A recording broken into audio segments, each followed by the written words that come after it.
સુરતના કતારગામ વિસ્તારમાં આવેલ ગજેરા સર્કલ નજીક જ્વેલરીના કારખાનામાં અચાનક આગ લાગી હતી. સર્જાયેલી ઘટનામાં કામદારો ઈજાગ્રસ્ત થયા હતા. સુરતના કતારગામ વિસ્તારમાં આવેલ જેરા સર્કલ નજીક જ્વેલરી કારખાનામાં અચાનક આગ લાગી ગઈ હતી. સર્જાયેલી ઘટનાને પગલે કારખાનામાં ફરજ બજાવતા કર્મચારીઓ અને કામદારોમાં નાસભાગ મચી ગઈ હતી. ડાયમંડના કારખાનામાં ફરજ બજાવતા 2 કામદારો ઈજાગ્રસ્ત થયા હતા અને તેમને સારવાર અર્થે ખસેડવામાં આવ્યા હતા. જ્યારે આગ અંગેનો કોલ ફાયર બ્રિગેડને મળતા ફાયર લાશ્કરો ફાયર ટેન્ડર સાથે ઘટના સ્થળ પર દોડી આવ્યા હતા અને આગ પર પાણીનો મારો ચલાવીને કાબૂ મેળવ્યો હતો.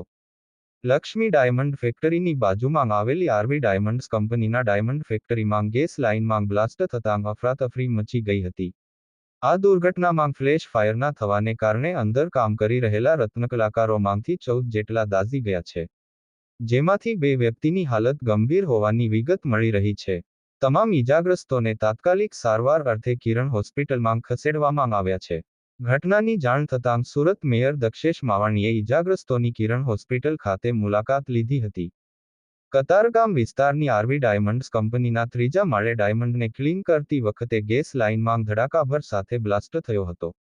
ડાયમંડ ઉપરની ડસ્ટ દૂર કરવા માટે અને તેને ક્લીન કરવા માટે ગેસ લાઇનનો ઉપયોગ કરવામાં આવતો હતો. એકાએક જ બ્લાસ્ટ થતા હીરા ક્લિનિંગનું કામ કરતા 14 રત્નકલાકારો દાઝી ગયા હતા. આ મામલે ફાયર ઓફિસર રમેશ સેલરે જણાવ્યું હતું કે જી સર, કોલ મળ્યો તો કઈ રીતની ઘટના છે?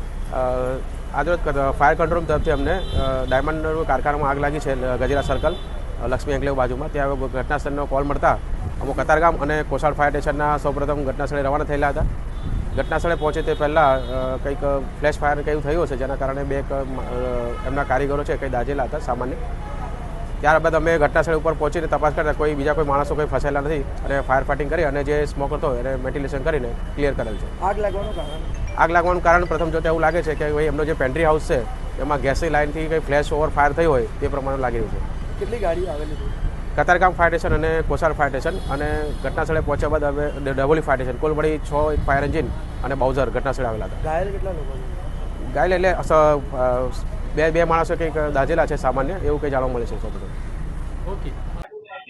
ગજેરા સર્કલ પર કતારગામની અંદર એક જ્વેલરી ફેક્ટરીમાં એલપીજી ગેસની લીકેજના હિસાબે સવારે મોર્નિંગમાં બ્લાસ્ટ થયો છે. 14 જણા દાઝી ગયા છે. તેમના ઓનર્સ દ્વારા જેને તાત્કાલિક કિરણ હોસ્પિટલમાં લાવવામાં આવ્યા હતા અને પ્રાયોરિટીને ધોરણે સારવારમાં આપી રહ્યા છે. 14 જણા દાઝી ગયા છે. સારવારમાં કોઈ કચાશ નહીં તે માટે તેના ઓનર પણ અહીંયા હાજર છે. ડૉક્ટરની ટીમ પણ અત્યારે તમામ સારવાર કરી રહી છે. 4 જણા લોકો અત્યારે આઈસીયુમાં એડમિટ કરવા પડે એમ હતા, એને કર્યા છે. એની સારવાર શરૂ છે. બ્લાસ્ટ થવાનું કારણ શું છે? બ્લાસ્ટ થવાનું કારણ ત્યાં જ્વેલરી ફેક્ટરીની હિસાબે ભઠ્ઠીમાં એલપીજી ગેસ દ્વારા રાત્રે કંઈ લીકેજ હતું, તો સવારે જેવા 14 જણા કારીગરો કામ પર આવ્યા અને સગડી શરૂ કરી ત્યાં બ્લાસ્ટ થયો હતો. બેદરકારી લાગી રહી છે, કારણ કે રાતના જો લીકેજ હોય તો સવાર લગી ધ્યાન ન હોય તો. અત્યારે યોગ્ય તપાસ થઈ રહી છે. જે કોઈ કસૂરવાર હોય તેની પર કાયદેસરના પગલાં ભરવામાં આવશે. કારણ કે સુરતમાં ઘણી જ્વેલરી ફેક્ટરી એસ્ટાબ્લિશ થઈ રહી છે. આવનાર સમયમાં આવી ઘટના બીજી વાર ન થાય તે માટે એસઓપી બનાવવાનું ફાયરવાળાને મેં જણાવ્યું.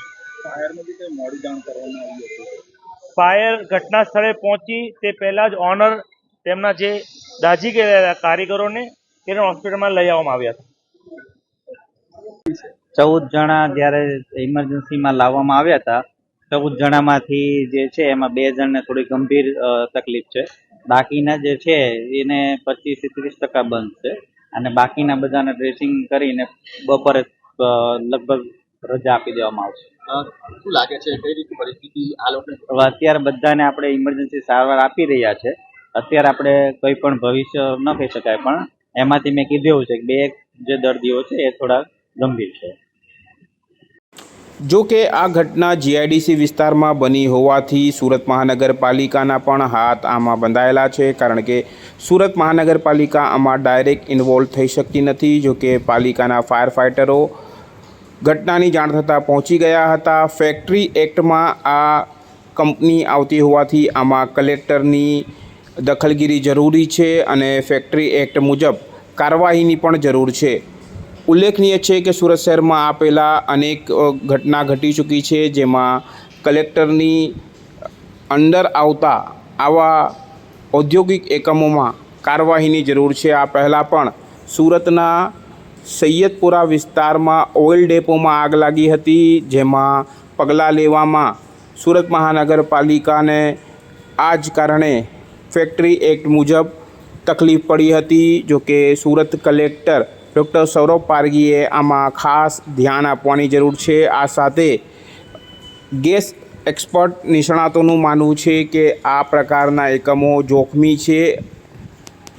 આ પ્રકાર જો ફ્લેશબેક એરેસ્ટેડ મુકાવવામાં આવે તો આવા ઘટનાને રોકી શકાય છે, પણ અહીં તો સંપૂર્ણ ગેસ લાઇન છે તે ગેરકાયદેસર દેખાઈ રહી છે, ત્યારે પગલાંની જરૂર છે. હાલ તો આ ઘટનામાં 14 પૈકી 2 થી 3 લોકોની હાલત કટોકટ છે, જે હોસ્પિટલમાં જીવન મરણ વચ્ચે ઝોલા ખાઈ રહ્યા છે. કેમેરામેન સાબિર અલી સૈયદ સાથે કાદિર શેખ.